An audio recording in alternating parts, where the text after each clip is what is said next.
നവകേരള സദസ്സിൽ മന്ത്രിസഭ യാത്ര ചെയ്ത ബസിന്റെ ആദ്യ പ്രതിദിന സർവീസിൽ തന്നെ കല്ലുകടി എന്നുള്ളതാണ് നമ്മളെ രാവിലെ തന്നെ തേടിയെത്തിയിരിക്കുന്ന വാർത്ത. ബസിന്റെ വാതിൽ കേടായി എന്നുള്ളതാണ് വാർത്ത. യാത്ര തുടങ്ങിയ അല്പസമയത്തിനകം വാതിൽ തനിയെ തുറക്കുകയായിരുന്നു. ഇപ്പോൾ ഒരു യാത്രക്കാരന്റെ ബാഗ് കെട്ടിവെച്ചാണ് ബസിന്റെ തുടർ യാത്ര. വിവരങ്ങളുമായി MS അനീഷ് കുമാറാണ് ചേരുന്നത്. Aneesh, good morning. ഞാൻ തുടക്കത്തിൽ സൂചിപ്പിച്ചതുപോലെ തന്നെ ഒരുപാട് വിവാദങ്ങളിൽ ഇടം നേടിയ ഒരു പ്രധാനപ്പെട്ട കഥാപാത്രമായിരുന്നു നമ്മുടെ ഈ നവകേരള സദസ്സിലെ ബസ്.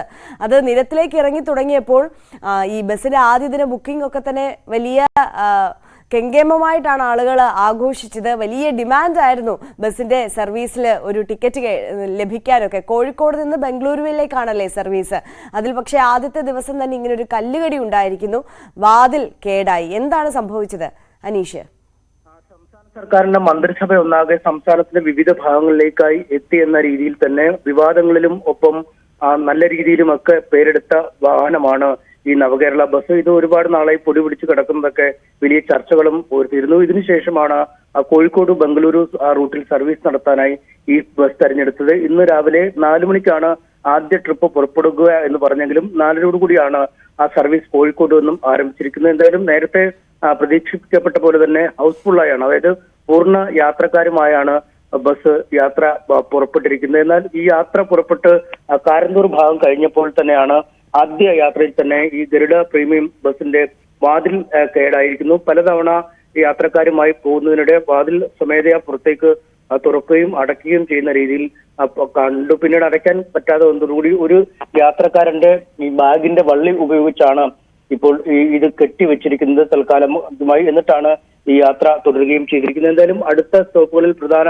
ഇടങ്ങളിൽ എത്തുമ്പോൾ ഈ തകരാർ പരിഹരിക്കാനാണ് ആ ശ്രമം അധികൃതർ വ്യക്തമാക്കുന്നു. ഒപ്പം ഈ വാഹനത്തിന്റെ തകരാർ കൊണ്ട് യാത്രയിലുള്ള അല്ലെങ്കിൽ വാഹനത്തിലുള്ള യാത്രക്കാർക്ക് പ്രത്യേക കുഴപ്പങ്ങളൊന്നുമില്ല, സാങ്കേതിക പ്രശ്നങ്ങളൊന്നുമില്ല, സുഗമമായ രീതിയിൽ തന്നെ വാഹനം പോകുന്നു എന്നാണ് പറഞ്ഞിരിക്കുന്നത്. എന്തായാലും 26 സീറ്റാണ് ആകെ ഉള്ളത്. ആ സീറ്റുകളിലെല്ലാം തന്നെ ആള് ഉള്ള രീതിയിൽ തന്നെയാണ്. വളരെ അനുകൂലമായ ഒരു പ്രതികരണമാണ് ആളുകളുടെ ഭാഗത്തു നിന്നും ഉണ്ടായിരിക്കുന്നത്.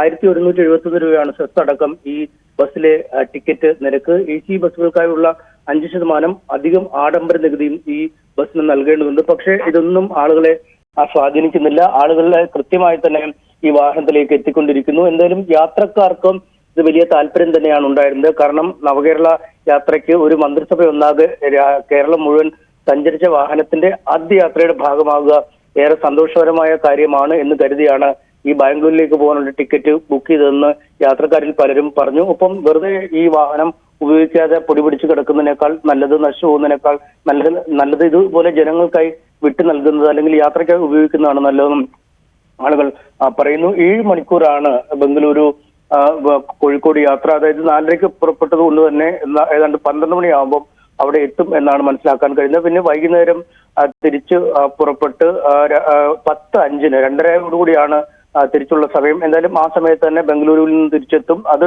10:05 കോഴിക്കോട് എത്തിച്ചേരുമെന്നും നമുക്ക് മനസ്സിലാക്കാൻ കഴിയും. എന്തായാലും ഏറെ യാത്രക്കാരുള്ള ഒരു ട്രിപ്പാണ് ഈ ബംഗളൂരു കോഴിക്കോട് സർവീസ്. നിരന്തര യാത്രക്കാരുണ്ട്. നല്ല ആഡംബരത്തോടു കൂടി പോകാൻ ആഗ്രഹിക്കുന്ന ആളുകൾ അടക്കമുള്ള ഒരു റൂട്ടാണ്. അതുകൊണ്ട് മുടക്കമില്ലാതെ ഈ റൂട്ടിൽ യാത്രക്കാരുണ്ടാകുമെന്ന കാര്യം ഏതാണ്ട് ഉറപ്പാണ്. ഇത്തരം ചില സാങ്കേതിക പ്രശ്നങ്ങൾ മാത്രമാണ് ഇപ്പോൾ ബസ്സിനുള്ളത്. നേരത്തെ തിരുവനന്തപുരത്തു നിന്നും കോഴിക്കോട്ടേക്ക് വാഹനം എത്തിയപ്പോൾ KSRTC ബസ് സ്റ്റാൻഡിൽ ചെറുതായൊന്ന് ഉരയുകയും അതിന്റെ പെയിന്റ് അല്പം ഇളകുകയും ചെയ്തിരുന്നു. അത് നടക്കാവ് ഗാരേജിൽ കയറ്റി പിന്നീട് പെയിന്റിംഗ് ഒക്കെ നടത്തിയ ശേഷമാണ് പുറത്തേക്ക് ഇറക്കുകയും അതിന്റെ അടുത്ത നാൾ ഇപ്പോൾ കന്നി യാത്ര ബംഗളൂരുവിലേക്ക് പുറപ്പെടുകയും ചെയ്തു. എന്തായാലും വാർത്താ തലക്കെട്ടുകളിൽ ഇടം പിടിക്കുന്നു. കാരണം കന്നി യാത്രയിൽ തന്നെ കല്ലുകടി എന്ന രീതിയിൽ ആണ് ഇപ്പോൾ പറയപ്പെടുന്നത്. കാരണം സംസ്ഥാന സർക്കാർ ഒന്നടങ്കം അല്ലെങ്കിൽ മന്ത്രിസഭ ഒന്നടങ്കം യാത്ര ചെയ്യുന്ന സമയങ്ങളിൽ കാര്യമായ തകരാറുകൾ കാണിക്കാത്ത വാഹനം കന്നി യാത്രയിൽ തന്നെ ഇത്തരം ഒരു സാങ്കേതിക പിഴവ് കാണിക്കുന്നതാണ് പ്രത്യേകം ശ്രദ്ധിക്കപ്പെട്ടിരിക്കുന്നത്. എന്തായാലും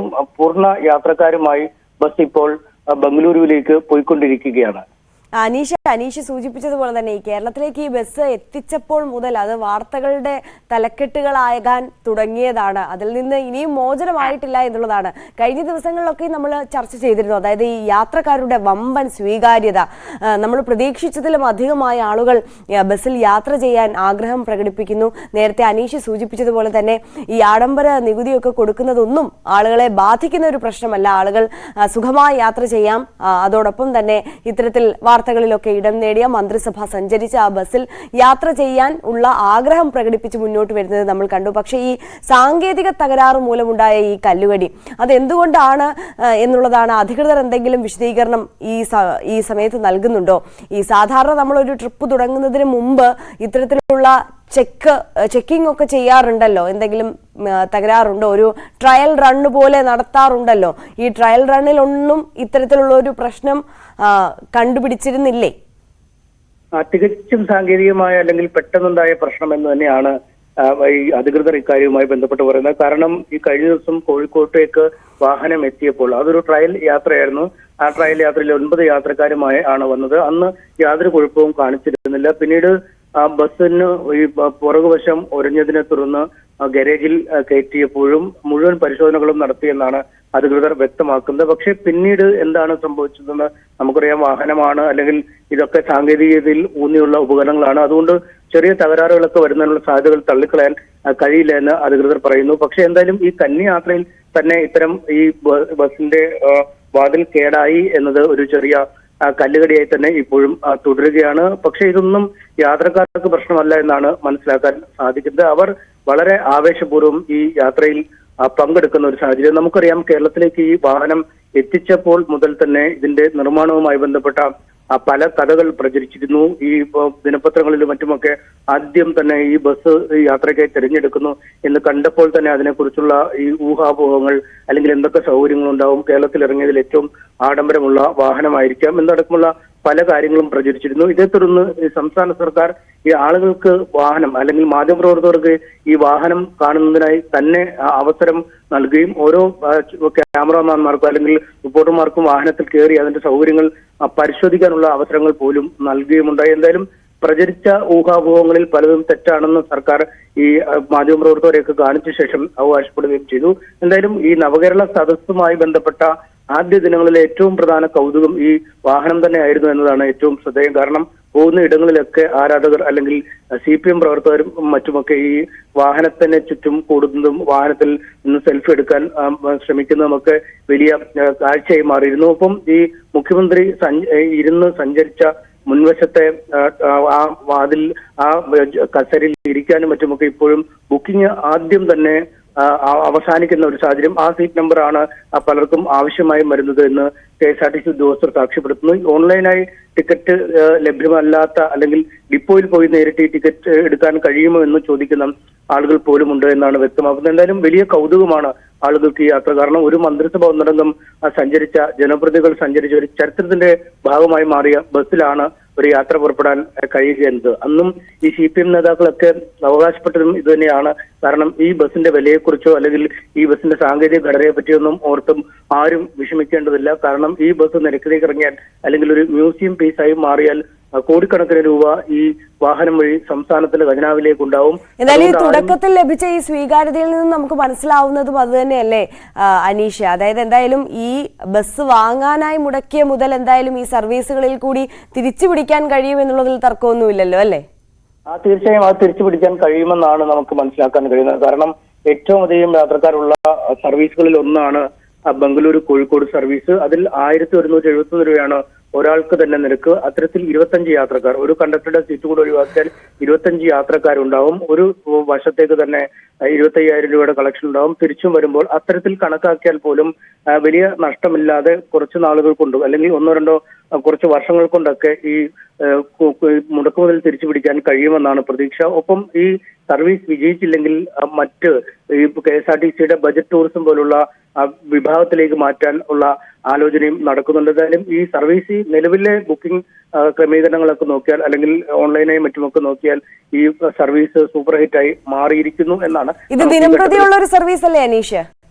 തീർച്ചയായും ദിനംപ്രതിയുള്ള സർവീസാണ് നമുക്കറിയാം ബംഗളൂരുവിൽ നിന്നും കേരളത്തിലേക്ക് പല സ്ഥലങ്ങളിലേക്ക് വരാനുള്ള ഒരു ബുദ്ധിമുട്ട്. ഒരുപക്ഷെ കേരളത്തിൽ നിന്ന് ഏറ്റവും അധികം ആളുകൾ പുറത്ത് ജോലി ചെയ്യുന്നതിനും വിദ്യാഭ്യാസത്തിനും ഒക്കെ പോകുന്ന ഒരു സ്ഥലമാണ് ബംഗളൂരു. ബംഗളൂരുവിൽ നിന്നുള്ള സ്വകാര്യ ടൂർ ഓപ്പറേറ്റർമാരുടെ ബസ്സുകളിൽ വരുമ്പോൾ തന്നെ ദിവസങ്ങൾക്ക് മുമ്പ് ബുക്ക് ചെയ്താൽ അല്ലെങ്കിൽ വൻ തുക കൊടുത്താൽ അല്ലെങ്കിൽ ഓരോ ദിവസത്തിനും ആനുപാതികമായി നിരക്ക് വർദ്ധിക്കുന്ന ഒരു സാഹചര്യമൊക്കെ ഉണ്ട്. വലിയ ഒരു രീതിയിൽ ആളുകൾക്ക് ടിക്കറ്റ് കിട്ടാൻ ബുദ്ധിമുട്ടുള്ള ഒരു സ്ഥലമാണ്. ട്രെയിൻ സർവീസുകളും പരിമിതമായ രീതിയിൽ മാത്രമാണ് ഉള്ളപ്പോഴും പലപ്പോഴും ബംഗളൂരുവിൽ നിന്ന് കേരളത്തിലേക്കുള്ള ട്രെയിനിലൊന്നും കയറിയാൽ സീറ്റ് പോലും കിട്ടാൻ കഴിയാത്ത സാഹചര്യം, മുൻകൂർ ബുക്കിംഗിന് ശ്രമിച്ചാലും നടക്കാത്ത സാഹചര്യം. അത്തരത്തിൽ ഏറ്റവും അധികം തിരക്കുള്ള റൂട്ടുകളിൽ ഒന്നാണ്. സ്വകാര്യ ബസ്സുകളിലൊക്കെ ഇതിലും കൂടുതൽ പണം നൽകിയാണ് യാത്രക്കാർ വരുന്നത്. അതുകൊണ്ട് സ്ഥിരമായി യാത്ര ചെയ്യുന്ന ആളുകൾക്ക് അല്ലെങ്കിൽ ബിസിനസ് ആവശ്യങ്ങൾക്കും മറ്റുമൊക്കെയായി ബംഗളൂരുവിലേക്ക് പോകുന്ന ആളുകൾക്ക് ഇത് അത്ര അപ്രാപ്യമായ ഒരു നിരക്കല്ല. അതുകൊണ്ട് തന്നെ വലിയ തിരക്ക് കോഴിക്കോട്ട് നിന്നും ബംഗളൂരുവിലേക്കും ബംഗളൂരുവിൽ നിന്ന് തിരിച്ച് കോഴിക്കോട്ടേക്കും ഉണ്ടാകുമെന്ന് തന്നെയാണ് നമുക്ക് ഈ ഘട്ടത്തിൽ. അനീഷ, ഇതിലുള്ള ഒരു അധിക അഡ്വാൻറ്റേജ് എന്ന് പറയുന്നത് യാത്രക്കാർക്ക് ഇതിൽ ബാത്റൂം ഫെസിലിറ്റി ഉണ്ടാകും ഈ ബസ്സിൽ എന്നുള്ളതല്ലേ? തീർച്ചയായും. നമ്മൾ ഈ ദീർഘദൂര യാത്രയ്ക്ക് ഒരുങ്ങുമ്പോൾ തന്നെ ഈ ഏറ്റവും വലിയ അനുകൂല ഘടകമായി വിശേഷിപ്പിക്കാൻ കഴിയുന്നത് ഈ ബാത്റൂം സൗകര്യം തന്നെയാണ്. കാരണം നമുക്ക് ട്രെയിനിലും മറ്റുമൊക്കെ യാത്ര ചെയ്താൽ അത്ര ഒരു സൗകര്യം ലഭ്യമാണ്. പക്ഷേ ലക്ഷറി ബസ്സുകളിൽ സാധാരണ രീതിയിൽ അല്ലെങ്കിൽ KSRTC ബസ്സുകളിൽ സാധാരണഗതിയിൽ ഇത്തരം ഒരു സൗകര്യമില്ലാത്ത വലിയ കല്ലുകടിയായി മാറുന്നു. പലർക്കും ഈ പ്രായമായ ആളുകൾക്കും അടക്കമുള്ളവർക്ക് വൃത്തി ഉള്ള ഇടത്ത് പോകാൻ കഴിയാതിരിക്കും. കാരണം ഒരു യാത്രാ സ്ഥലത്തു നിന്നും വാഹനം പുറപ്പെട്ടാൽ ഇടയ്ക്ക് ചില ബസ് സ്റ്റോപ്പുകളിലോ അല്ലെങ്കിൽ ചില ഹോട്ടലുകളിലൊക്കെ നിർത്തിയാവും ഇതിനുള്ള സൗകര്യം ഒരുക്കുക. പക്ഷേ അപ്പോഴും പൂർണ്ണമായും വൃത്തിയുള്ള ടോയ്ലറ്റുകളായിരിക്കണമെന്നില്ല, സുരക്ഷിതമായി പോകാൻ കഴിയണമെന്ന ടോയ്ലറ്റുകളാവില്ല. പക്ഷേ ഇത് ബസ്സിൽ തന്നെ ഇത്തരം സൗകര്യങ്ങളുള്ളത് ബസ്സിന്റെ യാത്രാസമയം ലാഭിക്കാൻ കഴിയും. ആളുകൾക്ക് കൃത്യമായി ഈ സൗകര്യങ്ങൾ ഉപയോഗിക്കാൻ കഴിയും. അത് ഏറ്റവും വലിയ അനുകൂല ഘടകമായാണ് യാത്രക്കാർ തന്നെ പറയുന്നത്. ഒരുപക്ഷെ ഈ പരീക്ഷണം വിജയിച്ചാൽ കൂടുതൽ ഇത്തരത്തിലുള്ള ബസ്സുകളുടെ മോഡലുകൾ കേരളത്തിലേക്ക് എത്താൻ കഴിയും. ടോയ്ലറ്റും ഇത്തരം മറ്റ് ഈ പ്രായമുള്ള യാത്രക്കാർക്ക് വാഹനത്തിലേക്ക് കയറാനുള്ള ബുദ്ധിമുട്ടുകൾ പരിഹരിക്കാനുള്ള വാതിൽപ്പടിയിലെ ലിഫ്റ്റ് പോലുള്ള സൗകര്യങ്ങളുണ്ട്. ഇതൊക്കെ അങ്ങേയറ്റം ആളുകൾക്ക് ഗുണകരമായി മാറുന്ന സൗകര്യങ്ങളാണ്. ഈ ബസ്സിന്റെ ഈ യാത്ര അല്ലെങ്കിൽ ഈ ബംഗളൂരു കോഴിക്കോട് സർവീസ് അല്ലെങ്കിൽ കോഴിക്കോട് നിന്ന് ബംഗളൂരിലേക്കുള്ള സർവീസ് വിജയിച്ചാൽ ഒരുപക്ഷെ സംസ്ഥാനത്തിന്റെ വിവിധയിടങ്ങളിൽ നിന്നും ദീർഘദൂര ട്രിപ്പുകളടക്കം ഇത്തരം വിപുലമായ സൗകര്യങ്ങളോട് കൂടിയ ബസ്സുകൾ ഇനി ഇറങ്ങാനുള്ള സാധ്യത ഏറെയാണ്. തീർച്ചയായും. MS അനീഷ് കുമാറാണ് കോഴിക്കോട് നിന്ന് വിവരങ്ങൾ നൽകിയത്. എന്തായാലും അത്യാഡംബര സൗകര്യങ്ങളോടുകൂടിയ, അത്യാഡംബരം എന്ന് വിശേഷിപ്പിക്കാൻ കഴിയില്ല എങ്കിൽ പോലും ജനങ്ങൾക്ക് സാധാരണ ഒരു ലക്ഷറി ബസ്സിൽ കാണുന്നതിൽ അധികമായി നമ്മളിപ്പോൾ സൂചിപ്പിച്ചതുപോലെ തന്നെ ടോയ്ലറ്റ് ഫെസിലിറ്റി അടക്കം ഉള്ള ഒരു ബസ് ആണ് നവകേരള ബസ്. അത് നമ്മൾ തുടക്കത്തിൽ സൂചിപ്പിച്ചതുപോലെ തന്നെ വാർത്തകളിൽ ഒട്ടേറെ തവണ ഇടം പിടിച്ച ഒരു കഥാപാത്രം കൂടിയാണ് ഈ നവകേരള ബസ്. എന്തായാലും ആദ്യമായി നിരത്തിലേക്ക് ഇറങ്ങി ആദ്യ സർവീസ് നടത്തുമ്പോൾ തന്നെ ജനങ്ങളുടെ ഭാഗത്തു നിന്ന് വലിയ സ്വീകാര്യത ലഭിച്ചിരുന്നു. പക്ഷേ കല്ലുകടിയായി ബസ്സിന്റെ വാതിൽ കേടായി എന്നുള്ളതാണ് ഇന്ന് രാവിലെ തന്നെ നമ്മളെ തേടിയെത്തിയ വാർത്ത.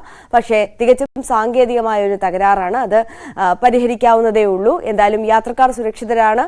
സുഗമമായ യാത്ര ബംഗളൂരുവിലേക്ക് പോയിക്കൊണ്ടിരിക്കുന്നു എന്നുള്ള വിവരമാണ് MS അനീഷ് കുമാർ നമുക്ക് നൽകിയത്. ഇനി മറ്റു വാർത്തയിലേക്ക്